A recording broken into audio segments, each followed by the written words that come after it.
Hello students, तो आज हम लोग करने जा रहे हैं question number 4 based on method of separation of variables. Video start करने से पहले जो स्टूडेंट्स हमारे चैनल को पहली बार देख रहे हो चैनल को सब्सक्राइब कर लीजिए और लेटेस्ट अपडेट्स के लिए बेल आइकन को प्रेस कर लीजिए। चलते हैं आज के क्वेश्चन पर, that is question number 4, solve the equation by the method of separation of variables. This is the question 3 del u by del x plus 2 del u by del t equals to 0 where we have given u of x, 0 equals to 4 e to power minus x। तो जैसे हमने question number 3 किया था बिल्कुल same वैसे ही है ये भी। इसमें भी देखो u आपका क्या डिपेंडेंट वेरिएबल है, किस किस पर, x और t पर, मतलब जो आपका सॉल्यूशन आएगा that is in terms of x and t।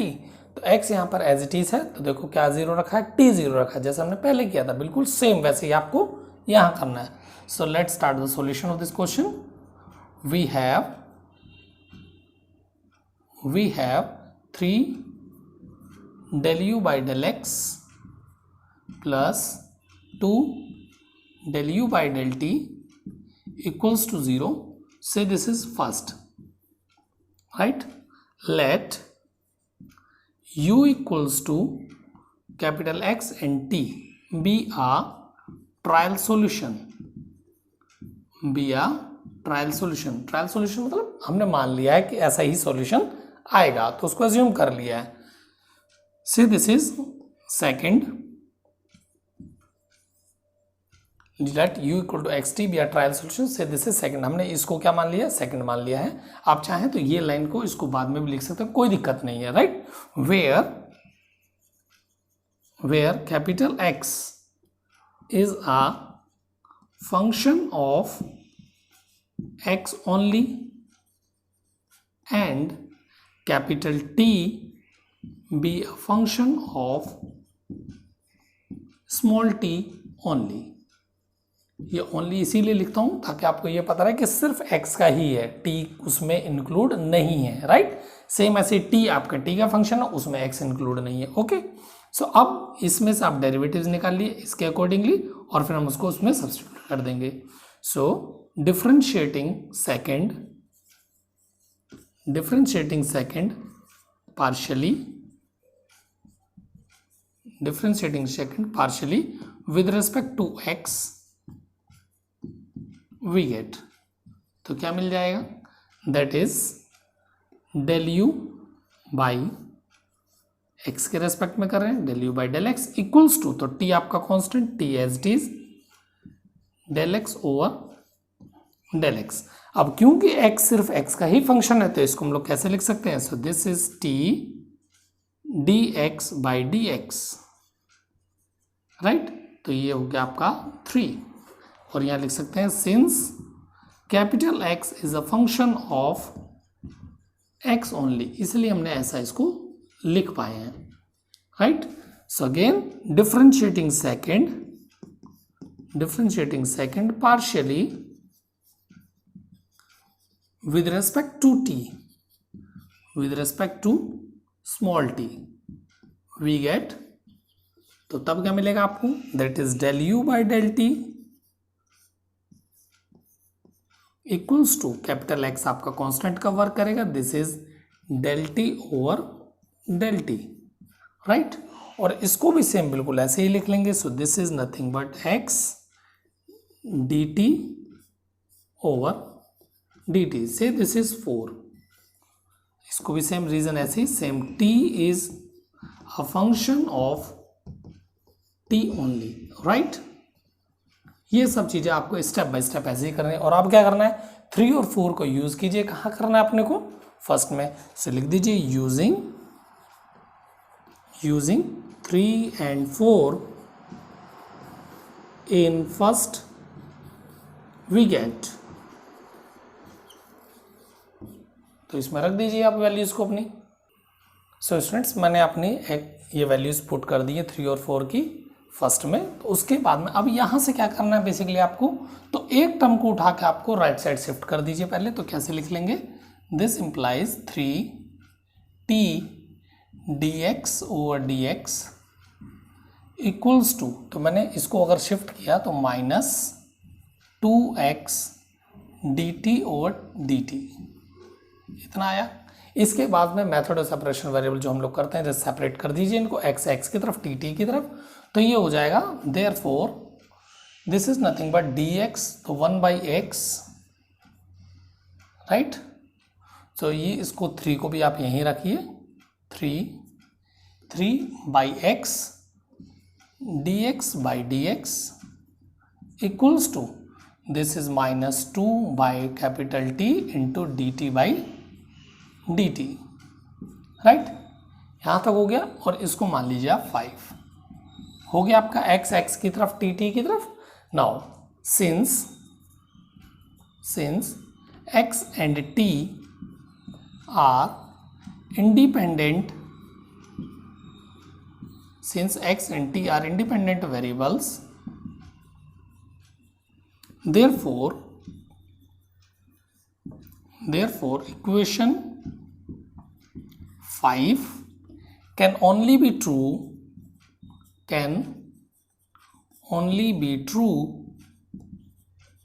if each side is equal to the same constant,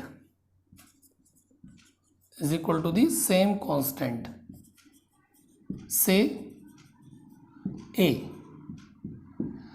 तो हमने बता दिया कि क्योंकि x और t आपका इंडिपेंडेंट वेरिएबल्स हैं, तो आपकी ये जो इक्वेशन है ये ट्रू कब हो सकती है, जब ये दोनों टर्म्स सिर्फ एक ही कांस्टेंट के इक्वल हो।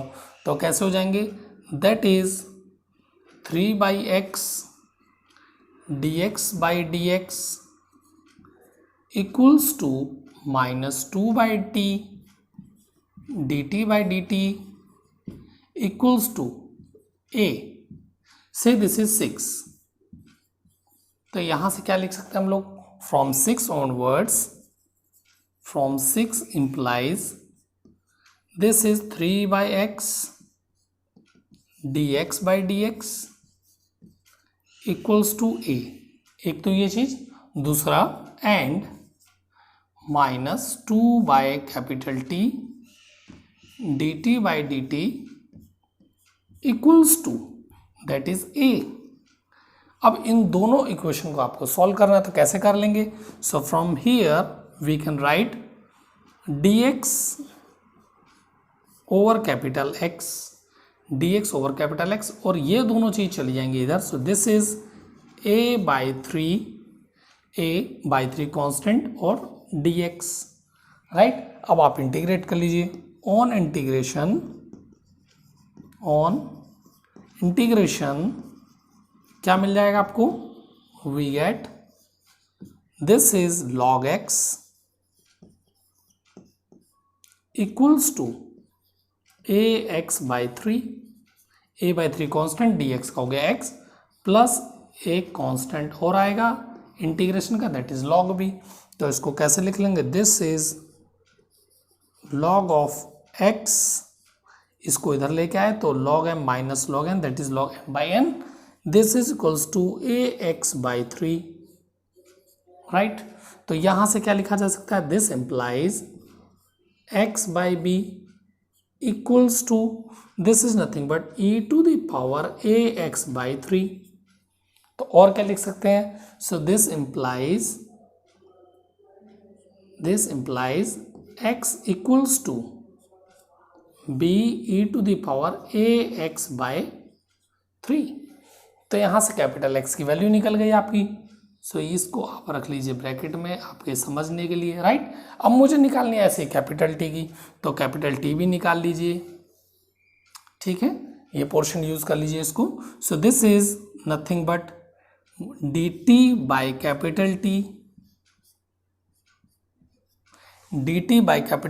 तो ये हो जाएगा आपका कितना, -a बाई 2, a माइनस भी चला गया, 2 नीचे चला गया, और ये हो जाएगा -a बाई 2 dt, राइट।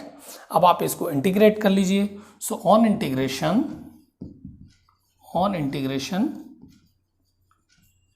क्या मिलेगा आपको, on integration this is log of t equals to -at by 2 plus a constant of integration that is log c, right. log c को इधर ले जाएंगे, so this is log of t by c equals to -at by 2, right. और t by c की जगह कितना लिख लेंगे, this is nothing but t by c equals to, यहाँ से लॉग हटा तो ये चला जाएगा e टू दी पावर में minus a t by to. और यदि मुझे क्योंकि t की वैल्यू चाहिए तो t कितना हो जाएगा, this t equals to c e to the power minus a t by two, right. So this is the value of t। तो आपके पास में देखो x की वैल्यू भी आ गई, t की वैल्यू भी आ गई। अब इन दोनों वैल्यूज को आप 2 में यूज कर लीजिए तो आपको u ऑफ xt मिल जाएगा, राइट। तो सब्स्टिट्यूट कर लेंगे। सो स्टूडेंट्स मैंने अपनी वैल्यूज रख दी है x और t की, तो इसको अब क्या करना है, simple. So this is a function of x and t, तो हम लोग कैसे लिख सकते हैं, u of x comma t equals to that is b c into e to the power, तो कैसे लिख लेंगे, ई टू पावर दोनों ऐड हो जाएंगे। So this is a x by three minus a t by two, ऐसे लिख सकते हैं। So this is 7। Now what we have given that, we have given that, तो क्या दिया हुआ है आपको, एक इनिशियल कंडीशन दी हुई थी, that is u of x comma 0 equals to 4 e to power minus x। तो बेसिकली अब आपको ये यूज करना, तो इसके अकॉर्डिंगली आपको दिख रहा होगा कि t आपको 0 रखना है। So putting t equals to 0 in 7 we get, रखिए। So this will give you u of x comma 0 equals to t 0 रखना है तो ये पोर्शन आपका खत्म हो जाएगा। So this is b c equals to e to power a x by 3, ये खत्म हो गया। So this is equals to, basically किसके इक्वल था ये, that is 4 e to power minus x के। तो अब आप यहाँ से कंपेयर कर लेंगे, तो जब आप कंपेयर करेंगे तो कंपैरिजन करने पर आपको बी सी इक्वल्स टू मिल जाएगा 4, जो कांस्टेंट है, ये आपका कांस्टेंट है। So this will be equals to same constant जो यहाँ पर है, और ई टू पावर में जितना है वो भी आपका x की जगह पर कितना, a by 3। So a by 3 equals to that is -1। यहाँ से देखेंगे a by 3 x, so this is equals to -1। सो बेसिकली a की वैल्यू यहाँ से क्या आ जाएगी, a equals to this is nothing but -3। तो आपका पास में a भी आ गया और bc की वैल्यू भी आ गई, राइट। तो इसको यूज कर लेंगे कहाँ, 7 पर। So substituting the values of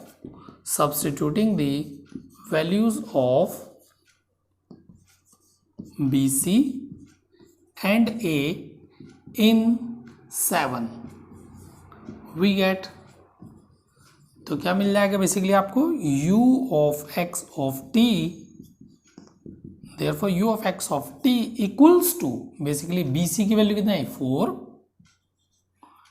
ax by 3, तो a बाई 3 डायरेक्टली हमें पता ही था, a बाई 3 कितना -1 है, तो -x हो गया, राइट।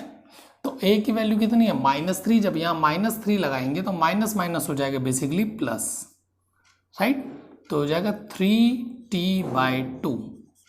आई रिपीट, फिर से देख लीजिए, BC की वैल्यू 4 है तो 4 रख दी, a बाई 3, तो डायरेक्टली a बाई 3 कितना था -1, मैंने डायरेक्टली लिख दिया। आपका हो गया -3 रखना है, तब भी -3 से 3 कैंसिल, तब भी -x आएगा, और a की वैल्यू क्योंकि -3 है तो माइनस माइनस हो गया प्लस, तो 3t by 2। So this is the required solution,